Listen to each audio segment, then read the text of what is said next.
Tadi masih rebahan ya. Jadi lebih semangat dan lebih sehat kelihatannya nih Bapak Ibu semua. Alhamdulillah. Baik, sehat semua ya. Alhamdulillah. Kalau nggak sehat ya nggak sampai sini ya. Atau sedikit-sedikit sakit dipaksa-paksain untuk datang, untuk ketemu dengan teman-teman, dengan rekan-rekan semua dan berolahraga.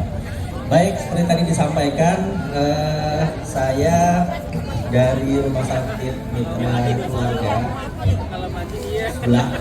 Tadinya saya pikir mau jalan ke sini, mau olahraga juga gitu, tapi disuruh naik mobil ya biar saya nggak capek.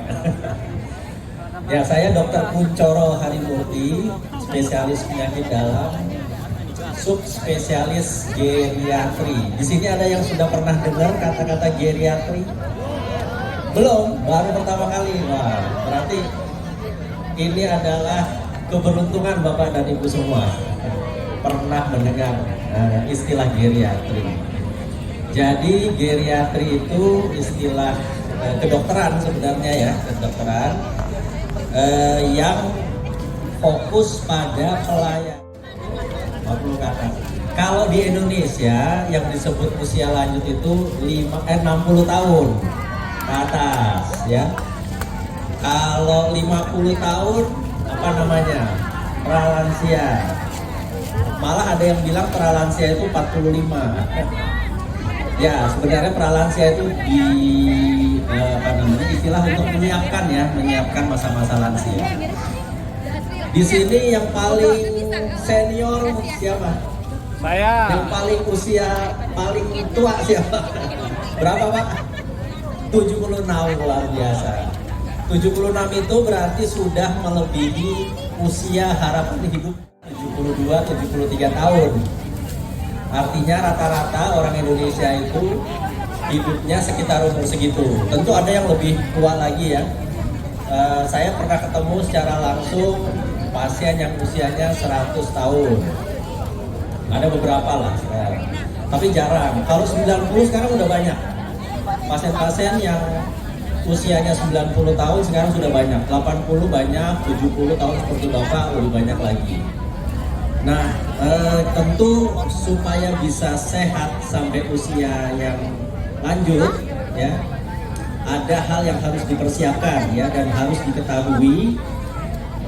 Sebenarnya sih ini kalau saya lihat masih banyak juga yang barangkali usianya 60 tahun bahkan mungkin 50 tahun. Sebenarnya masa-masa itu perlu untuk menyiapkan, karena kalau sudah terlalu tua tentu tidak banyak hal lagi yang bisa dikerjakan, walaupun masih ada hal-hal yang bisa dilakukan supaya tetap sehat dan tetap semangat ya. Jadi tujuan untuk hidup tua itu bukan hanya usia panjang, tapi juga usianya panjang dan sehat. Sebenarnya ini sekarang tanggal berapa ya? Tanggal 30. Sebenarnya kemarin itu ada hari istimewa, apa namanya? Hari lansia. Hari lanjut usia nasional ya. Jadi ada yang tahu kenapa disebut sebagai halun itu hari lanjut usia nasional? Ada yang tahu nggak ceritanya? Nggak tahu? Nggak tahu ya? Saya juga nggak tahu. Saya tahu. Jadi ini ceritanya sejarah. Bapak-bapak dan ibu-ibu belajar sejarah ya dulu ya. Sebelum Indonesia merdeka, itu kan ada rapat-rapat persiapan ya. Tahu yang namanya BPUPKI? Tahu. Apa singkatannya kalau masih ingat? Badan Penyelidik Usaha Kemerdekaan Indonesia. Mantap. Nah, pada menjelang persiapan kemerdekaan itu ada BPUPKI yang ketuanya siapa? Dr. Rajiman Weddiodiningrat. Beliau adalah ketua BPUPKI saat itu yang usianya paling tua. Usianya sudah lanjut, tapi masih bisa memimpin persiapan kemerdekaan Indonesia. Dan tanggal 29 Mei itu adalah hari di mana BPUPKI itu rapat yang dipimpin oleh beliau.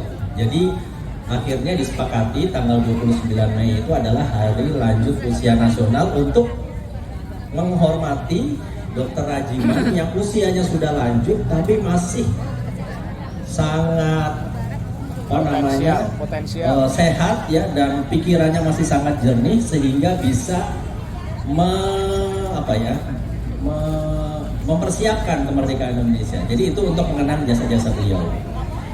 Nah, jadi kita sekarang saya nggak tahu udah berapa tahun ya berarti ya memperingati Hari Lanjut Usia Nasional, tapi itu untuk mengingatkan kita saja bahwa kita sangat memperhatikan ya kesehatan dan kesejahteraan warga usia lanjut ya.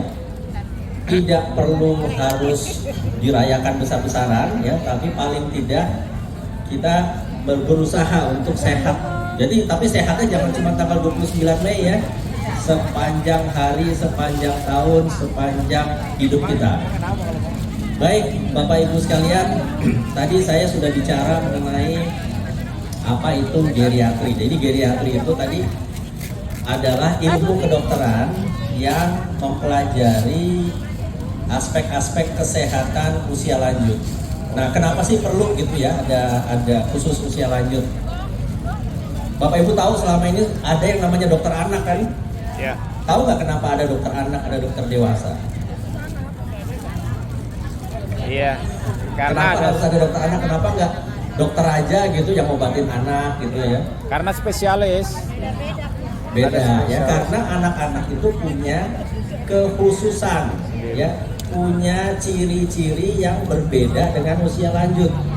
Bukan cuma kecil ya, tapi fungsi tubuhnya juga berbeda, perilakunya juga berbeda, kebutuhannya juga berbeda.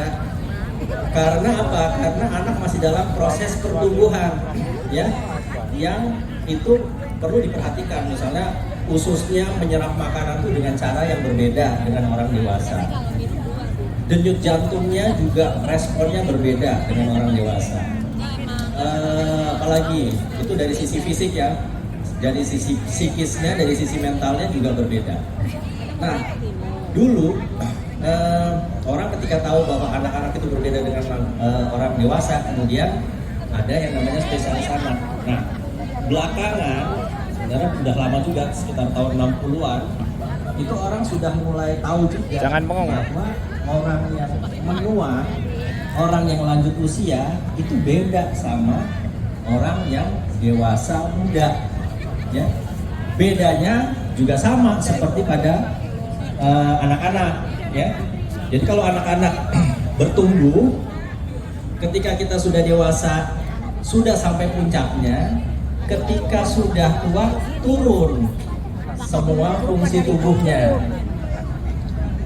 Bapak-bapak dan ibu-ibu sekarang di sini barangkali sudah mulai merasakan gitu ya, yang dulunya masih aktif, masih bisa jalan jauh, masih bisa naik turun tangga, sekarang sudah mulai berkurang, walaupun tidak hanya duduk atau tidur sama sekali saja gitu ya. Yang lain apa? Misalnya dulu tidurnya bisa nyenyak, sekarang sering bangun malam, tidurnya cuman susah tidur dan gampang bangun gitu ya. Kemudian dulu bisa makan banyak, sekarang makannya berkurang. Dulu bisa melihat jauh, sekarang harus pakai kacamata. Jadi semua fungsi tubuh itu menurun karena usia. Ya. Mungkin ini adalah suatu kodrat gitu ya. Karena kalau orang muda terus nggak tua-tua, ya itu menyalahi kodrat ya. Makanya sekarang itu juga ada istilah, pernah dengar barangkali, anti aging ya.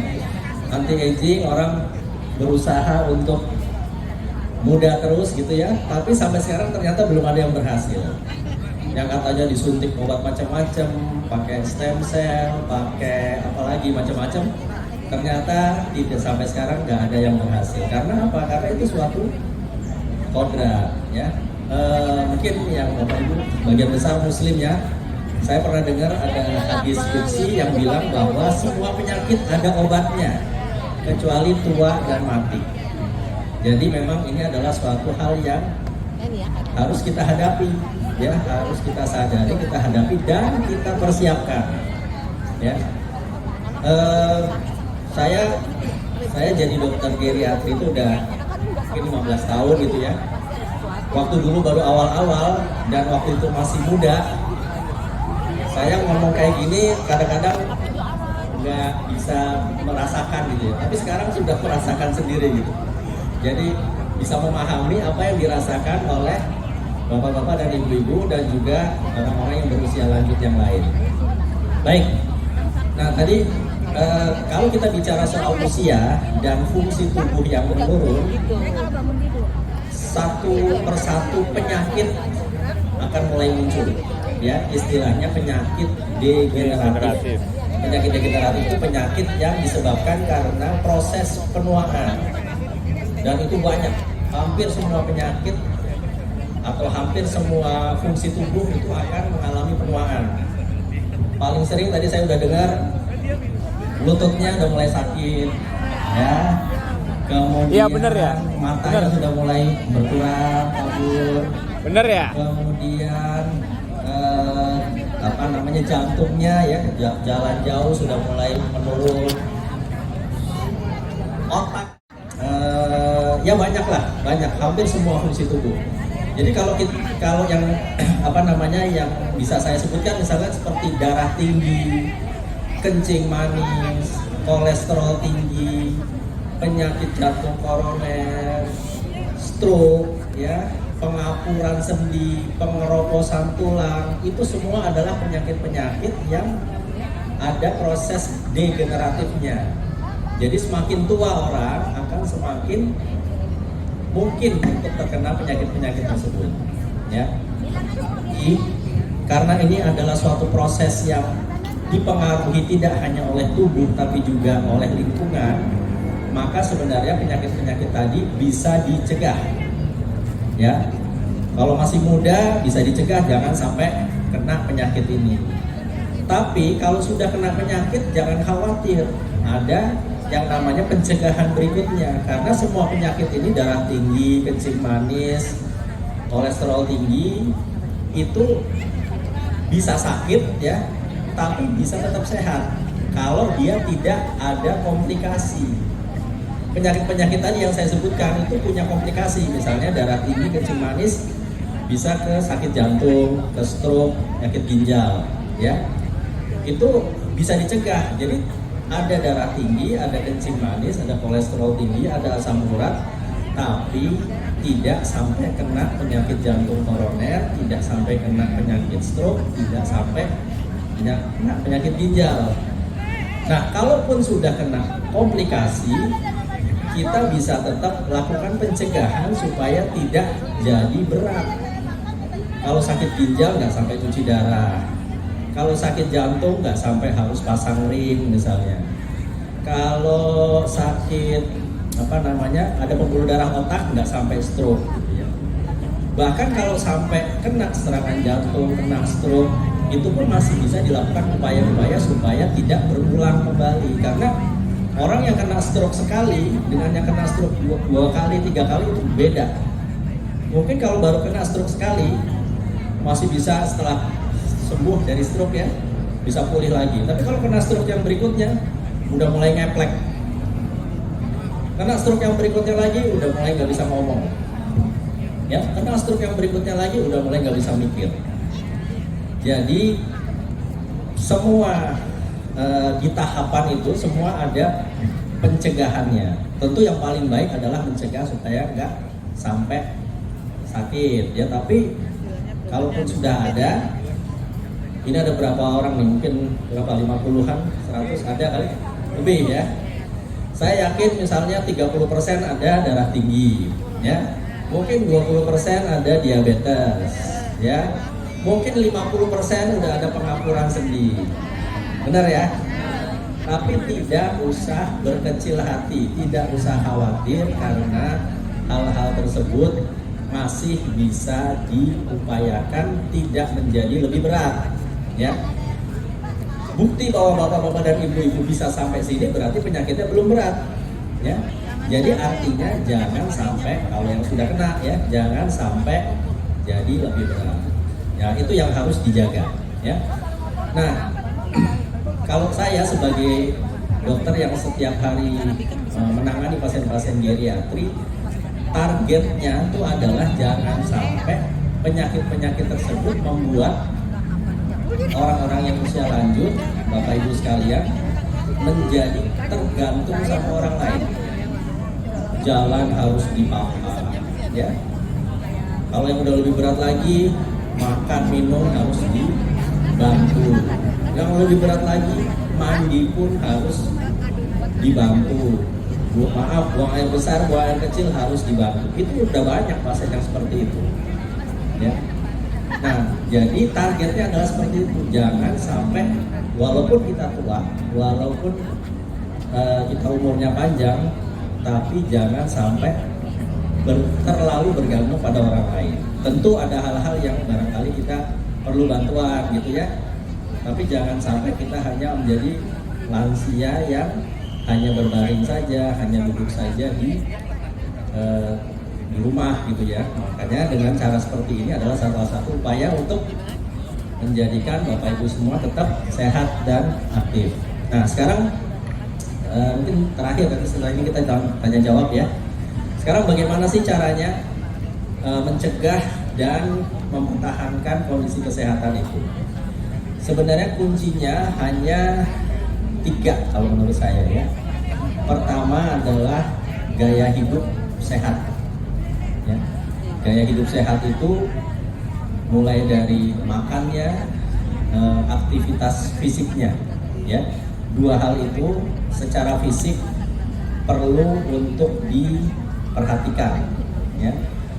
Makan menjadi sesuatu. Jadi apa istilahnya kalau orang dulu bilang kita jangan makan untuk hidup, jangan hidup untuk makan, tapi makan untuk hidup.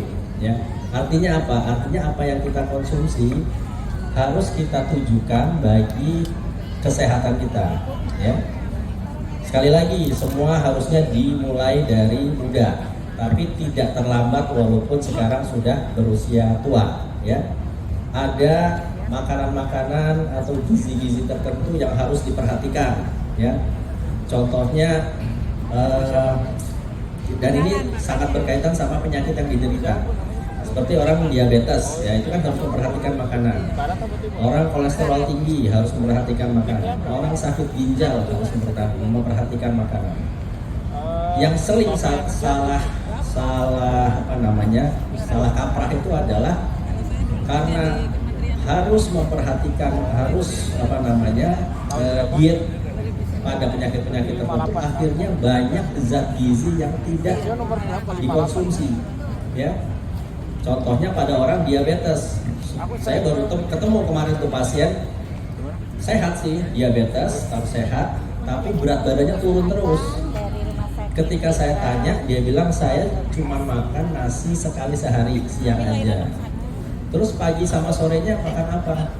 Cuma makan rebus-rebusan. Pisang rebus, apalagi singkong rebus dan lain-lain. Terus saya tanya, proteinnya dari mana? Nggak ada. Ya. Sayur-sayurannya nggak goyang, buah-buahannya nggak goyang juga, nggak banyak yang terus sama takut karena banyak buah-buahan yang manis, takut naik gulanya. Nah itu yang harusnya dicegah ya. Jadi walaupun punya berbagai penyakit, tapi bukan berarti kita nggak boleh makan. Ya, kasihan Bapak Ibu sekalian yang sakit kencing manis, kolesterol tinggi dan sebagainya, banyak makanan enak, tapi nggak boleh makan gitu ya. Sebenarnya itu tidak sepenuhnya benar. Memang ada yang harus diperhatikan ya. Harusnya memang berkonsultasi dengan misalnya ahli gizi gitu ya, jumlah makanannya, jenis makanannya. Jadi seperti misalnya nasi, pada orang diabetes itu ya tetap harus makan. Bahkan ada yang salah, lebih baik makan kentang daripada makan nasi. Ternyata itu salah. Karena apa? Kentang lebih cepat naikin gula darah dibandingkan nasi. Oh gitu. Terus asam urat, semua yang hijau-hijau nggak dimakan, benar ya? Ternyata itu salah. Boleh makan sayur dan sebagainya. Karena tidak semua sayur isinya adalah asam urat. Yang tidak boleh kalau kebanyakan, berlebihan. Darah tinggi, yang asin-asin nggak diminum, nggak dimakan, benar kan? Akhirnya apa yang terjadi? Masuk rumah sakit karena kadar garamnya rendah. Padahal ternyata pada orang tua mengurangi garam nggak nurunin tensi, nggak ngepek. Ngepeknya pada orang muda. Nah, hal-hal seperti itu yang harus diketahui supaya di satu sisi tetap sehat dan terjaga kondisi penyakitnya, tapi di sisi lain tetap terpenuhi kebutuhannya. Nggak rugi gitu loh kalau ada makanan enak, nggak, apalagi kalau lebaran gitu ya, nggak mau. Padahal makanan di depan mata gitu ya, padahal nggak apa-apa. Ya. Jadi kuncinya adalah pertama tadi tidak terlalu banyak, yang kedua tahu kapan ngaturnya. Nah itu yang harus diketahui. Ya, adalah aktivitas fisik. Nah, aktivitas fisik, saya kira Bapak dan Ibu sekalian, saya tadi lihat sudah masih bisa senam macam-macam. Tentu itu harus dipertahankan.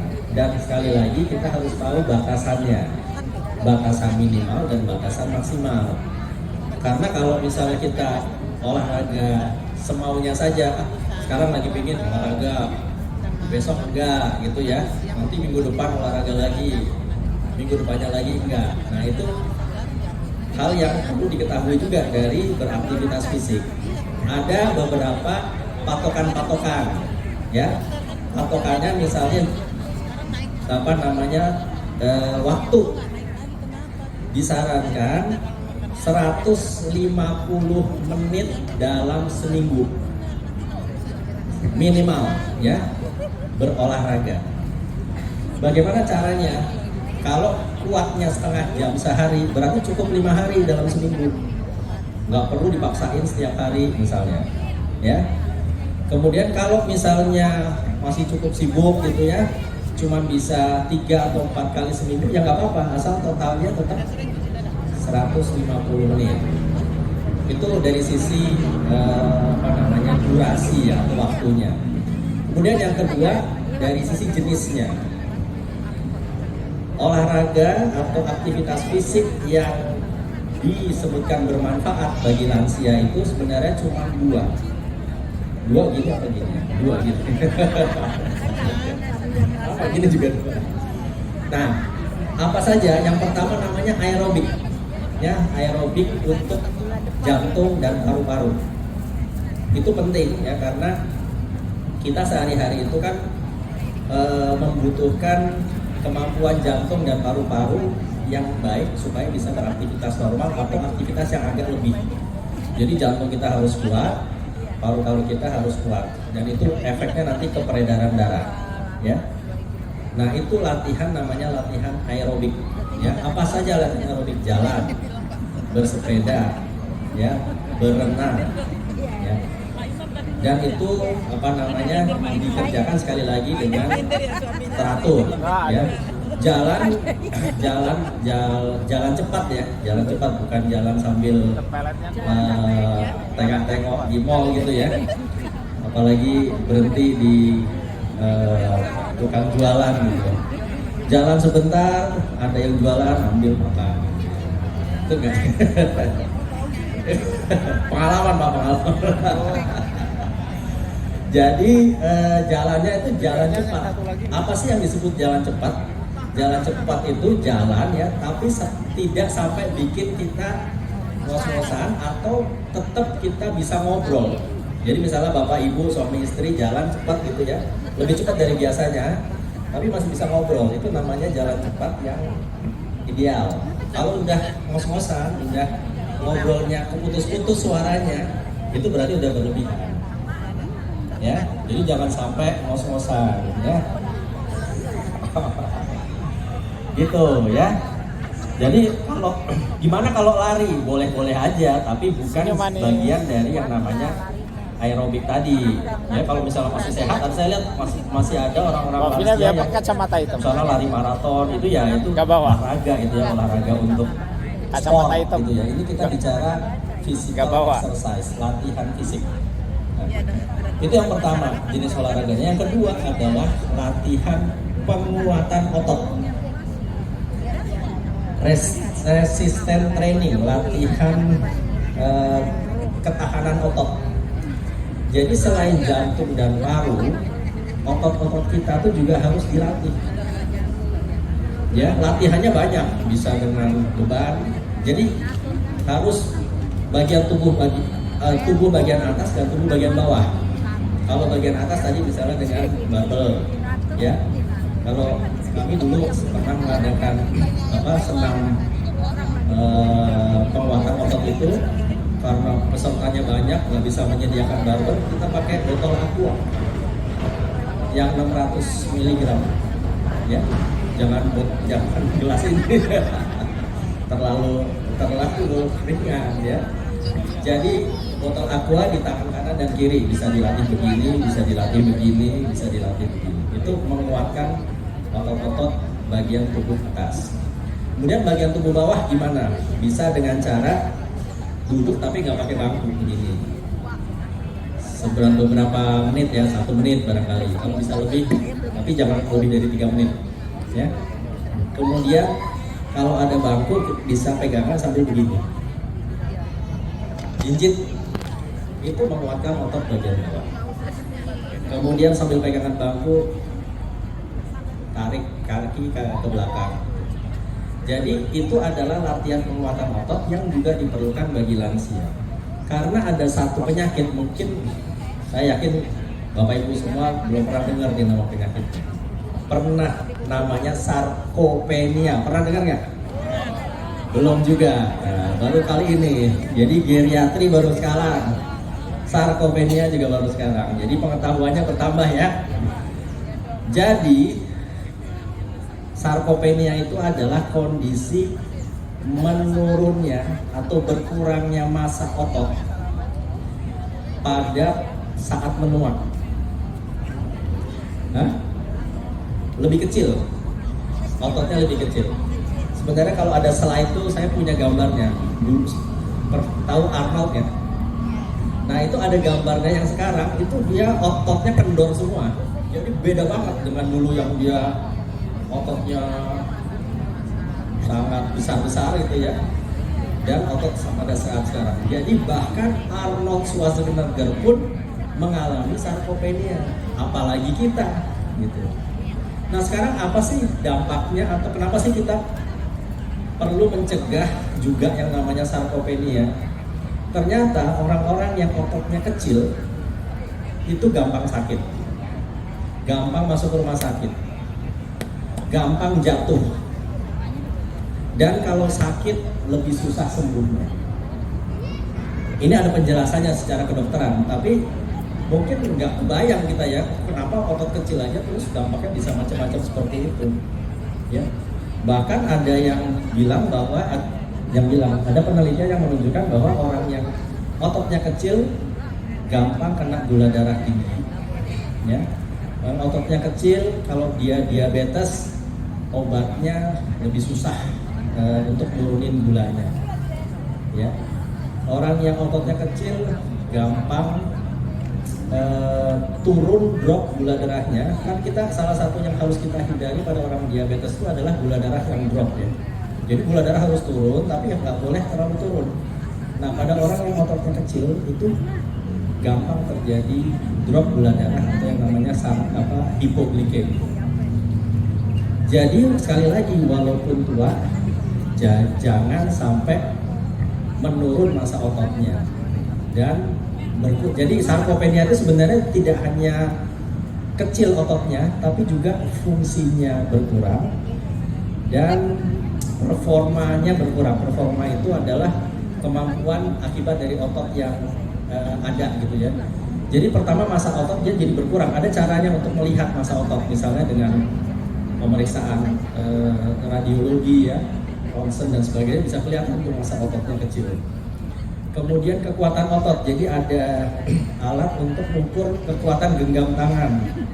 Jadi ada alat yang bisa diginiin, kita bisa tahu tuh kekuatan genggam tangan kita berapa. Kalau bapak-bapak itu nggak boleh kurang dari 22 kilo. Kalau ibu-ibu nggak boleh kurang dari 18 kilo, angkanya gitu ya. Di situ di alat itu ada angkanya. Kemudian cara lain untuk melihat kemampuan otot adalah lihat dari kecepatan berjalan. Jalan bolak-balik berapa detik. Kalau bapak ibu melihat atau memperhatikan misalnya suaminya, istrinya atau siapapun temannya, kok dulu jalannya cepat sekarang jalannya lambat, ada nggak yang seperti itu? Banyak ya. Nah itu sudah merupakan tanda-tanda sarkopenia. Dulu berdiri bangun dari tempat duduk bisa cepat, sekarang harus pegangan. Nah, itu namanya sarkopenia. Gampang jatuh, jalan keseimbangannya tidak bagus, jatuh. Itu adalah cara-cara kita untuk mengetahui awal ya, apa namanya, jangan-jangan kita sudah mulai mengalami sarkopenia. Ya, jadi sekali lagi kembali ya ke tadi bagaimana cara supaya tua dengan sehat. Bagian pertama tadi makan atau gizi terpenuhi, yang kedua aktivitas fisik yang baik, aerobik dan penguatan otot. Nah, berikutnya adalah pengobatan penyakit kalau sudah mengalami sakit. Ya, ada banyak hal yang harus diperhatikan dan dihilangkan beberapa stigma dan cara berpikir yang mungkin tidak terlalu tepat gitu ya. Misalnya begini, saya nggak mau minum obat banyak, takut ginjalnya rusak. Ada yang berpikir gitu ya. Dikasih dokter ini obatnya ada beberapa. Nanti kita bicara sendiri mengenai soal jumlah obat ya. Tapi ada beberapa obat yang memang harus dikonsumsi terus-menerus. Seperti pasien darah tinggi, diabetes, sakit jantung dan sebagainya. Kenapa? Karena itu sudah dibuktikan dengan mengkonsumsi obat itu hasilnya akan lebih baik bila tidak minum obat. Nah sekarang bagaimana dengan efek obat misalnya terhadap ginjal, terhadap liver? Memang ada ya. Ada obat-obat yang memang mempengaruhi fungsi ginjal, mempengaruhi fungsi liver, mempengaruhi fungsi tubuh. Tapi jika kita juga harus tahu bahwa diabetes, darah tinggi itu merusak ginjal. Ya, kalau Bapak Ibu datang ke misalnya ke tempat-tempat yang ada alat-alat cuci darah ya, pusat-pusat hemodialisis ya, itu 80%-nya itu karena darah tinggi, 60%-nya karena diabetes. Nah sekarang pertanyaannya adalah apakah obat yang dikonsumsi untuk mencegah darah tinggi dan mencegah diabetes atau mengobati darah tinggi dan diabetes itu berbahaya juga nggak buat ginjal? Lebih bahaya kalau darah tinggi dan diabetesnya tidak terkontrol ya. Jadi nggak minum obat malah jadi rusak ginjalnya, obat itu malah melindungi ginjal. Jadi tapi Bapak Ibu juga harus istilahnya kritis juga ya ke dokter gitu ya. Saya dikasih obat segini banyak, ini manfaatnya apa saja? Boleh nanya ke dokter. Jadi sekarang kan zaman keterbukaan ya. Jadi dokter pun bisa ditanya, atau bahkan Bapak Ibu bisa cari sendiri tuh di Google, tapi jangan menggunakan informasi dari Google begitu saja, dikonfirmasi ke dokternya, ya. Nah, yang kedua adalah ini juga yang sebenarnya mungkin agak-agak berlawanan dengan yang sebelumnya ya. Bagaimana kalau kita minum banyak obat? Di sini ada yang minum lebih dari 5 macam obat seharinya? Alhamdulillah nggak ada ya. Jadi tepuk tangan dong, tepuk tangan. Berarti masih sehat ya. Jadi kita tuh ada istilahnya polifarmasi. Poli itu banyak ya, farmasi itu obat. Jadi orang-orang yang mengkonsumsi 5 macam obat atau lebih itu disebut sebagai polifarmasi. Nah, tentu tadi di satu sisi obat punya manfaat, ya. Tapi di sisi lain juga kita harus memperhatikan obat-obat yang kita konsumsi, termasuk jumlahnya, ya, selain efeknya. Jadi kadang-kadang ada obat yang kalau diminum sendirian satu macam obat itu nggak apa-apa. Tapi ketika ada obat lain yang diminum bersamaan, efeknya jadi muncul, efek sampingnya jadi muncul, namanya interaksi obat. Di sini tadi nggak ada yang sampai 5 macam obat. Saya sering sekali ketemu pasien yang punya belasan obat sehari, 19 macam obat, 20 obat yang dia harus konsumsi. Sakitnya juga banyak. Bahkan sakitnya tidak banyak, misalnya darah tinggi sama kencing manis. Darah tinggi perlu 2 macam obat, kencing manis perlu 3 macam obat, udah 5. Belum ada kolesterol. Dan biasanya darah tinggi temennya kencing manis temennya kolesterol tinggi, gitu. Jadi akhirnya obatnya jadi banyak. Nah tadi obat orang-orang yang atau pasien-pasien yang obatnya banyak itu, kalau saya perhatikan di jembreng gitu obatnya gitu ya. Ada yang memang perlu, ada yang cuma tambahan-tambahan aja.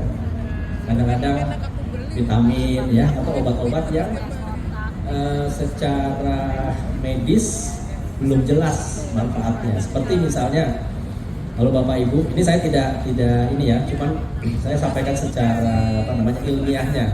Misalnya Bapak Ibu ada yang pernah yang itu kan tadi yang lututnya sakit ya. Mungkin ada yang minum glukosamin ya. Ada yang minum kondroitin sulfat gitu ya. Itu ternyata dari penelitian memang tidak merugikan ya, tapi ternyata tidak bermanfaat. Mungkin bermanfaat sesaat tapi untuk jangka panjang tidak. Ya, karena penyakit pengapuran sendi itu ya karena faktor usia ya nggak bisa apa-apain. Gitu. Ya kita jaga jangan sampai bertambah berat saja. Nah jadi kan masalah penyakit ada 2 hal. Yang pertama harus diobati atau dikendalikan, tapi kita juga harus kritis terhadap obat yang dikonsumsi. Nah yang terakhir supaya bisa hidup sehat dan bahagia gitu ya, bisa aktif ya tentu dari sisi sosial dan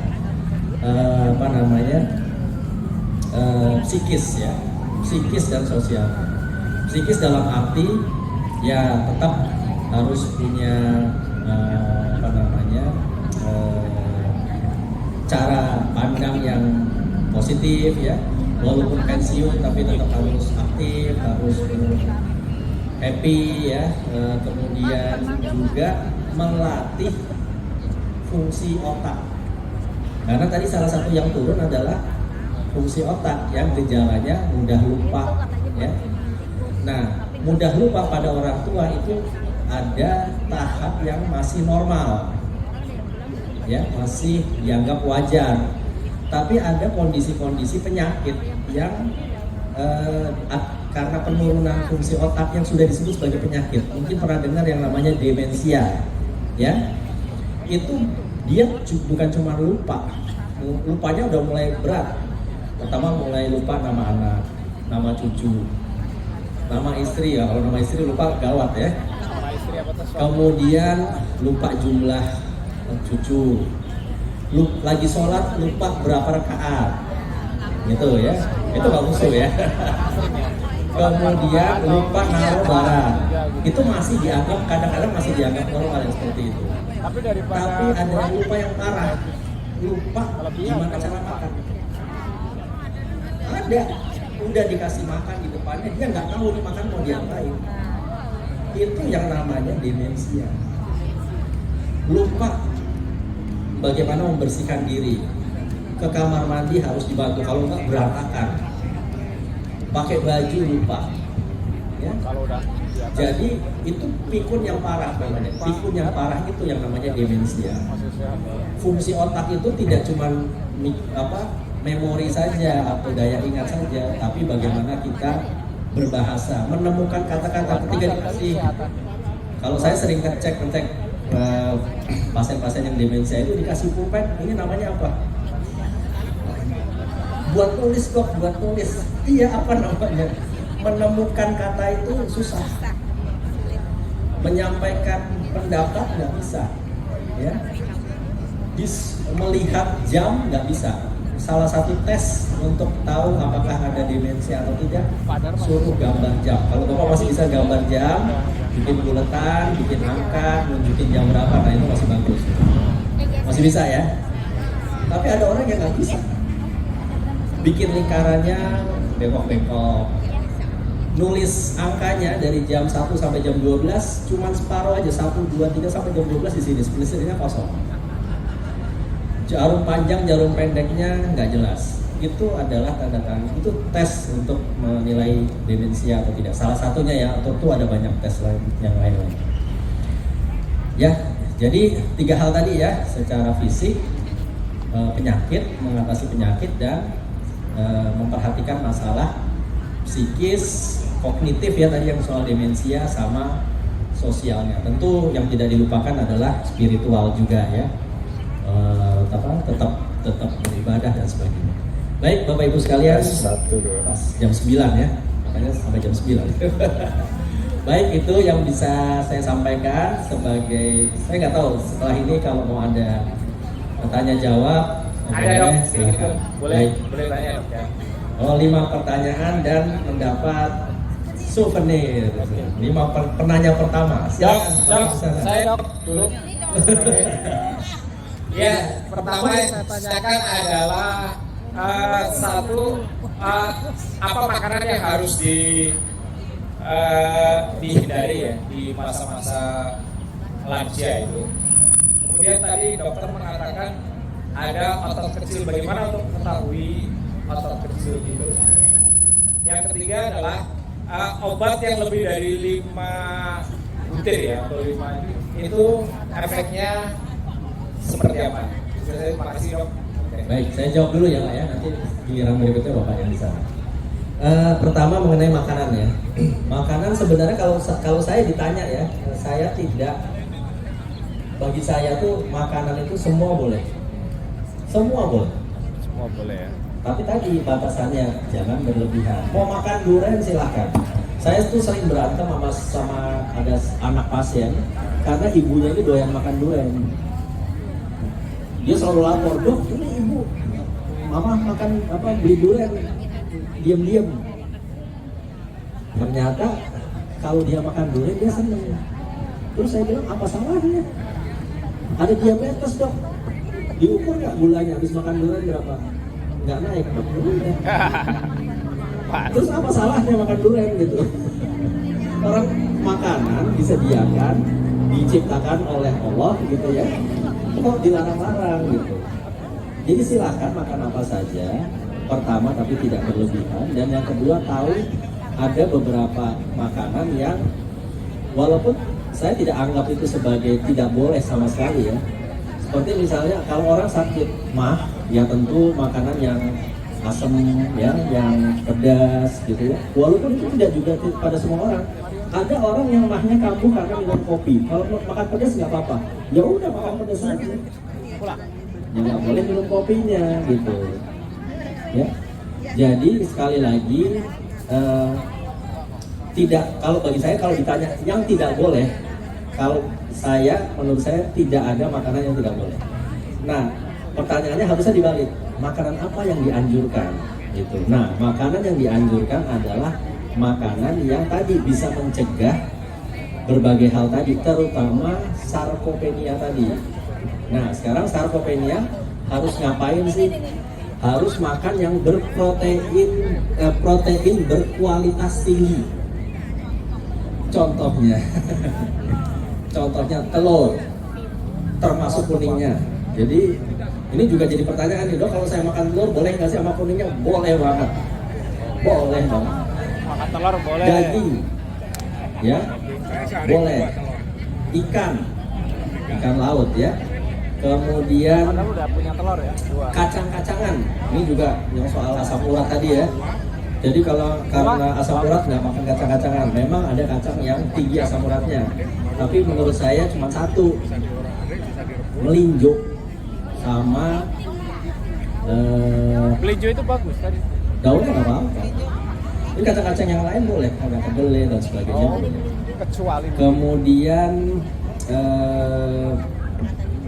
susu itu boleh banget. Untuk lansia-lansia yang makannya kelihatannya kurang, itu boleh dibantu dengan susu. kalau susu murni Nanti saya dibilang jualan lagi. Banyak susu-susu yang proteinnya tinggi, ada banyak. Misalnya yang saya tahu yang mereknya ya, misalnya ada Optimum Boost, ada Ensure Gold Sure ya, ada Fresubin, banyak deh. Yang dikasih istilahnya susunya itu berkualitas tinggi dan itu bisa memperbaiki massa otot, bisa meningkatkan massa otot, tapi harus disertai dengan olahraga. Jadi kalau minum susu doang, makan protein doang tanpa olahraga, ya nggak jadi ototnya. Tapi sebaliknya kalau olahraga doang tapi otot makannya nggak diperhatikan, ya ngeplek juga ototnya lama-lama. Ya. Jadi pertanyaannya tadi adalah makanan apa ya? Tentu yang lain juga harus diperhatikan, karbohidrat ya. Jadi jangan terlalu banyak, ya, tapi tetap harus. Kemudian lemak itu juga sebenarnya penting ya. Nah, lemak, tapi lemaknya lemak yang baik ya, misalnya omega 3 dari alpukat, benar. Kemudian dari ikan laut itu lemaknya lemak baik. Terus gorengan boleh nggak sih? Boleh nggak gorengan? Boleh banget. Rugi kalau nggak makan gorengan ya. Tapi ada tapinya. Apa tapinya? Itu satu, jangan banyak-banyak. Yang kedua, gorengnya jangan pakai minyak jelantah itu. Jadi yang nggak boleh itu makan gorengan dari tukang-tukang yang itu, yang pasti ya sekali dua kali pakai oke. Jadi boleh makan gorengan, goreng di rumah, beli apa yang bahan-bahannya, beli tahu dan sebagainya, makan di rumah pakai cabai, enak gitu. Yang kedua tadi apa? obat 5 obat. Obat 5 obat. Nah, efeknya tergantung obatnya ya. Jadi tapi intinya adalah sudah diketahui kalau kita minum 5 obat atau lebih, risiko untuk kena efek sampingnya lebih besar. Ya, tidak semua mengalami, tapi besar. Misalnya ada orang minum obat antibiotik sama obat jantung bersamaan, itu bisa bikin gangguan irama jantung. Obat darah tinggi ya, itu bisa bikin gangguan irama jantung. Orang minum obat jantung sama obat diabetes yang mungkin tidak terlalu berat, itu bisa bikin drop gula darahnya. Jadi itu ada interaksi obat namanya, dan ya tentu kita bicaranya satu persatu ya, nggak bisa secara keseluruhan. Tadi apalagi sih? Sudah ya. Sekarang Bapak silakan Pak. Tadi saya udah lihat. Terima kasih dokter. Tadi dokter bicara masalah obat.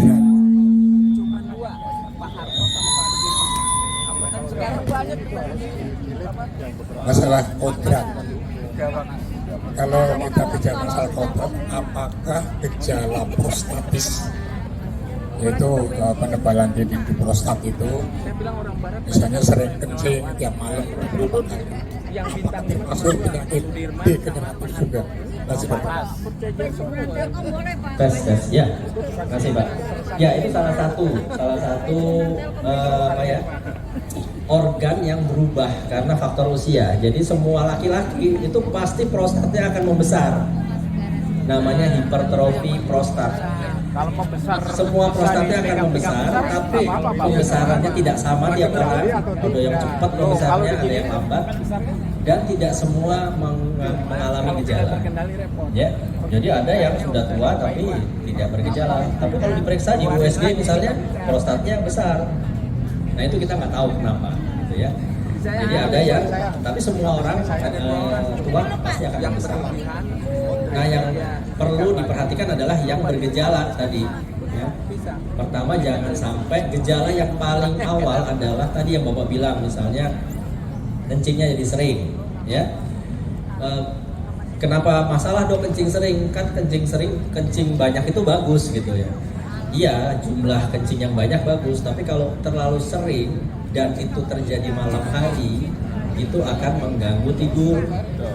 Kalau malamnya terganggu tidur, siangnya menjadi ngantuk. Yang harusnya pagi olahraga jadi nggak olahraga.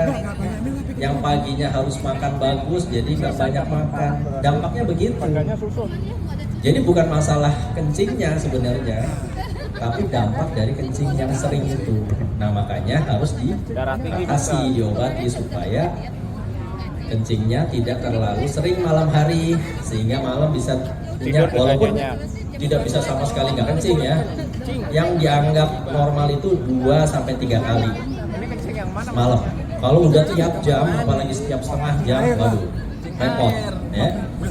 Dan yang satu yang paling sering terjadi karena kencing yang sering itu adalah dari tadi saya belum bicara ya mengenai ada beberapa kondisi pada lansia yang mungkin kita anggap itu nggak atau jarang dibicarakan. Salah satunya adalah apa? Mengompol, beser, beser. Nah, bolak-balik ke kamar mandi itu adalah salah satu bentuk ngompol pada lansia. Nah, yang bahaya itu adalah selain tadi bikin siangnya jadi nggak aktif dan sebagainya, karena bolak-balik ke kamar mandi, kadang-kadang kita nggak bisa nahan. Dan saya sering ketemu pasiennya dari, apalagi kalau kamar mandinya di luar kamar, akhirnya tercecer. Banyak pasien-pasien yang prostatnya ada penyakit prostat itu gejalanya adalah tercecer urinnya. Terus yang lebih bahaya lagi adalah kepleset urinnya sendiri, jatuh, patah tulang, dirawat di rumah sakit dan sebagainya. Jadi hanya karena kencing saja itu dampaknya bisa banyak. Jadi walaupun ini penyakit yang tadi bapak kita bilang kodrat ya, membesar, tapi ketika bergejala itu harus diatasi gejalanya. Apalagi gejalanya kalau sampai menyebabkan sumbatan. Banyak yang masuk rumah sakit karena tiba-tiba nggak bisa kencing. Ketika diperiksa sininya penuh. Kenapa? Prostatnya karena saking membesarnya dia menutup saluran kencing. Harus pasang kateter baru bisa keluar. Pernah ada pasien yang keluar 2 liter 3 hari nggak bisa kencing. Ya. Jadi itu Pak. Nah ada satu jenis pembesaran prostat yang harus diwaspadai yaitu kanker prostat. Nah, pembesaran itu bisa jinak itu yang sesuai kodrat tadi, tapi bisa ganas. Ganas itu kalau ada yang namanya kanker, nah itu juga perlu diperhatikan dan harus diobati. Baik, Ibu tadi silakan. Yang jelas tidak dimasukin kemana-mana keluar. Terima kasih dokter. Saya cuma ini menanyakan gimana tindakan kita supaya kita tidak kena demensia. Terus apa yang harus kita lakukan? Terus yang kedua, kalau orang itu terkena irama jantung terbalik itu, irama jantung terbalik, ya, itu seperti apa? Kira-kira untuk itu gimana? Makasih. Ya baik, makasih Bu pertanyaannya. Pertama mengenai demensia. Sebenarnya demensia ini kalau cerita bisa panjang ya, tapi intinya begini. Pertama ada yang namanya keturunan, faktor keturunan. Demensia ini ada banyak ya. Demensia itu jenisnya ada banyak. Salah satu yang paling sering mungkin pernah dengar namanya Alzheimer. Pernah dengar ya? Ronald Reagan itu kena Alzheimer. Terus sekarang itu siapa tuh? Bruce Willis itu kena Alzheimer, ya. Jadi kita nggak tahu nih tipe yang seperti ini kadang-kadang kita nggak tahu karena ada faktor keturunan, ada faktor genetik namanya. Jadi ada gen-gen tertentu di tubuhnya yang membuat dia gampang untuk kena demensia. Saya perhatikan ada beberapa pasien ya yang demensia ketika ditanya, oh ternyata orang tuanya juga dulu gitu. Jadi ada faktor genetik. Nah, tapi setelah perkembangan ilmu pengetahuan di bidang kedokteran, kita juga tahu bahwa ada aspek hal-hal yang bisa dicegah. Ternyata demensia ini sangat berkaitan dengan penyakit yang tadi saya sebutkan, diabetes, darah tinggi, penyakit jantung, stroke dan sebagainya. Jadi ya mulai dari mencegah dan mengobati penyakit itu dulu. Jadi kita ngobatin diabetes itu bukan untuk gula darahnya normal saja, tapi juga supaya nggak kena penyakit jantung, nggak kena penyakit ginjal, nggak kena stroke, dan juga tidak kena demensia. Jadi ada penyakit-penyakit yang saat ini diketahui merupakan faktor risiko. Faktor risiko itu artinya faktor yang meningkatkan kemungkinan untuk kena demensia, walaupun tidak semua, gitu ya. Tapi ya harus hati-hati, orang banyak sekarang kita yang ketemu pasien-pasien yang diabetesnya lama, udah tuanya demensia, darah tingginya lama, udah tua. Apalagi kalau sampai kena stroke. Karena ada satu jenis demensia, tadi kan yang namanya Alzheimer ya. Ada yang namanya demensia vaskuler. Vaskuler itu benar-benar karena ada kerusakan pembuluh darah otak. Nah, kerusakan pembuluh darah otak itu bisa disebabkan oleh stroke. Stroke disebabkan oleh darah tinggi, stroke disebabkan oleh diabetes, stroke disebabkan oleh penyakit kolesterol tinggi. Ya. Mungkin Bapak Ibu pernah lihat orang yang habis stroke nggak bisa ngomong. Itu ada dua kemungkinan. Pertama, otot bicaranya terkena konslet gitu ya, atau otaknya yang memang nggak tahu harus ngomong apa. Itu namanya demensia vaskuler, ya. Itu jenis lain dari demensia. Demensia itu ada Alzheimer, ada vaskuler, dan ada beberapa jenis lain. Nah, selain genetik dan penyakit, juga ada hal-hal lain yang harusnya bisa dikerjakan. Jadi otak kita itu seperti otot. Otot itu kan ada istilah use it or lose it. Kalau kita nggak pakai otot kita, lama-lama otot kita kecil ya Pak ya. Otak juga kayak gitu. Kalau nggak dipakai, dia nggak bisa berfungsi dengan baik. Dan ada penelitian yang menunjukkan bahwa lamanya orang sekolah itu berhubungan sama demensia. Orang yang nggak lulus SD itu tuanya lebih mungkin untuk kena demensia. Kenapa? Karena nggak mikir gitu. Bukan nggak mikir ya, maksudnya otaknya itu tidak terpakai secara bisa saja sih orang nggak sekolah ya, tapi juga sepanjang hidupnya banyak mikir ya, itu enggak gitu. Yang dimaksud itu adalah mikir gitu. Nah mikir kalau mikir utang nggak kena demensia tapi kena stroke. Kalau ada uang Ya, jadi otak itu bisa dilatih ya. Pertama tentu dengan belajar. Jadi walaupun pensiun Ibu ikut sekolah lansia, itu kan sekarang banyak ya. Nah itu salah satu cara ya. Saya lihat juga ada beberapa WA grup ini sekali lagi buat yang muslim misalnya belajar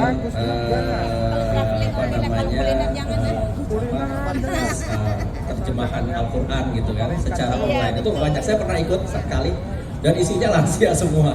Saya kira bagus itu lewat Zoom gitu ya, dan sangat aktif. Nah itu sebagai salah satu cara juga untuk melatih.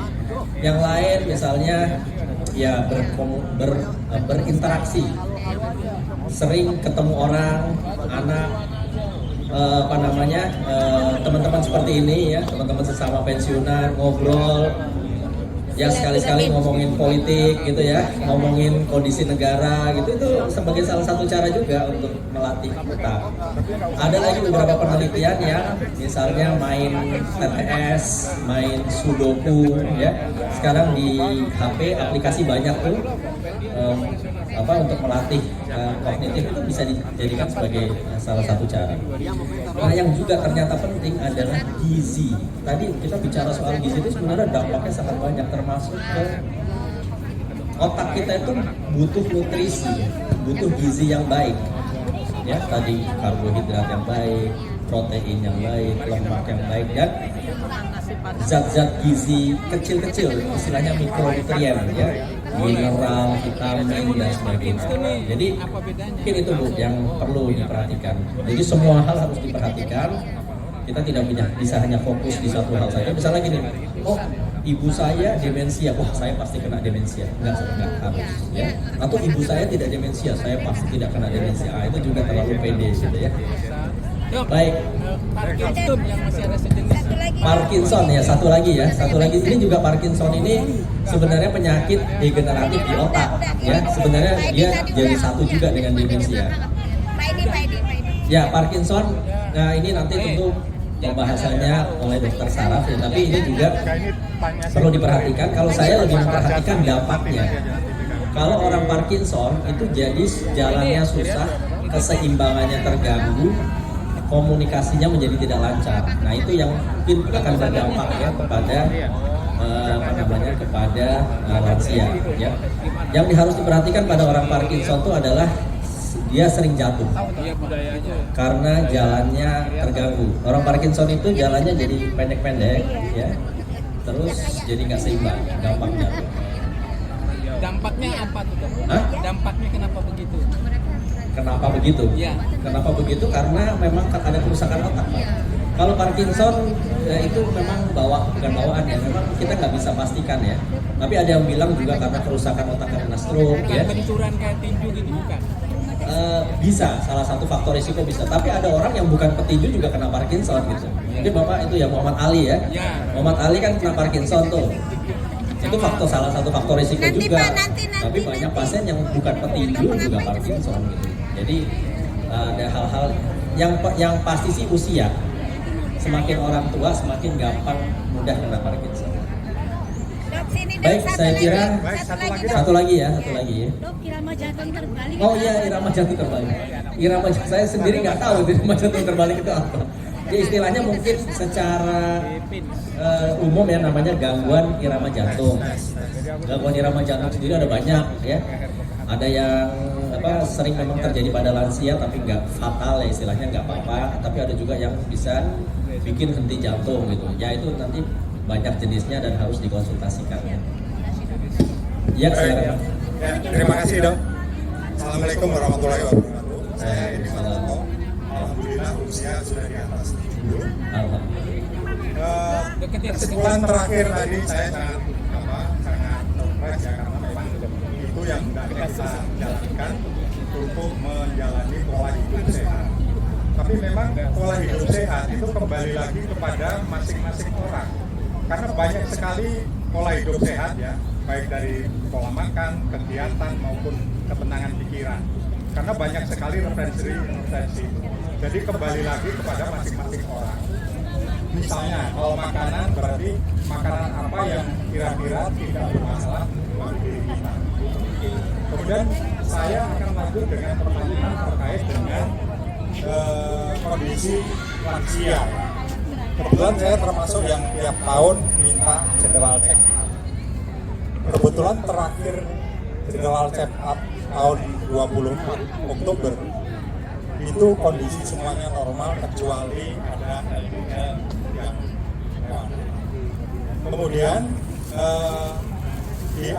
di catatan yang paling menjadi krusial adalah HB saya terlalu tinggi, bukan lagi naik tapi panik, karena saya berada di angka 22 yang seharusnya kalau laki-laki lansia itu di angka 13 sampai 18. Jika saya dalam kurun waktu 8 bulan ini dalam pengobatan tiap bulan yang bukan disedot, buang darahnya.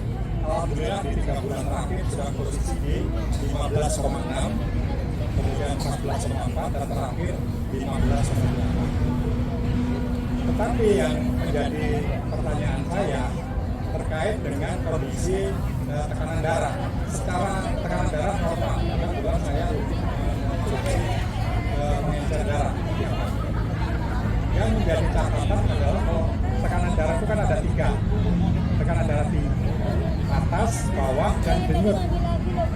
Saya selalu denyut nadi itu selalu di atas 100, bahkan pernah 111, 115 lebih. Sehingga sempat dirujuk ke Harapan. Tetapi pada saat tes treadmill 3 tahap saya masih bisa. Jadi menurut dokter nggak masalah ini Kak, karena memang tipikal bapak seperti itu. Jadi sekarang pun kalau saya dites mungkin denyutnya di atas 100. Meski tensi tadi 132, 78. Nah pertanyaan saya, apakah kaitannya dengan